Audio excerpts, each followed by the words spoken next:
अस्सलाम वालेकुम। आज माह रमज़ान का पहला रोज़ा है और अल्लाह वाले जौहर टाउन वाले आज इफ्तारी करा रहे ने। ये तकरीबन 16-17 साल तो इफ्तारी करा रहे ने और सहरी भी करा रहे ने।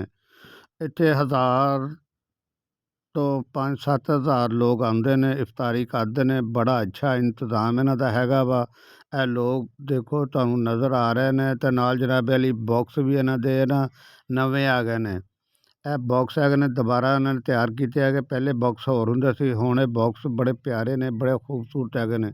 ਇਹਦੇ 'ਚ ਹਰ ਚੀਜ਼ ਦਿੱਤੀ ਜਾਂਦੀ ਹੈਗੀ ਆ ਤੇ ਲੋਕ ਆਰਾਮ ਨਾਲ ਬੈਠ ਕੇ ਰੋਜ਼ਾ ਇਫਤਾਰ ਕਰਦੇ ਨੇ।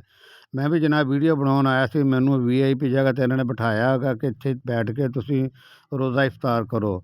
ਤੇ ਮੈਂ ਜਨਾਬ ਇੱਥੇ ਬੈਠਾਂਗਾ, ਰੋਜ਼ਾ ਇਫਤਾਰ ਕਰਨ ਲੱਗਾ ਹੈਗਾ। ਇਨਸ਼ਾ ਅੱਲਾਹ ਤਾਲਾ ਫਿਰ ਵੀ ਆਵਾਂਗੇ, ਚੱਕਰ ਲਾਵਾਂਗੇ ਇੱਥੇ ਤੇ ਫਿਰ ਵੀ ਰੋਜ਼ਾ ਇਫਤਾਰ ਕਰਾਂਗੇ। ਬਹੁਤ ਅੱਛਾ ਇੰਤਜ਼ਾਮ ਹੈਗਾ ਅੱਲਾਹ ਵਾਲੇ ਜੌਹਰ ਟਾਊਨ।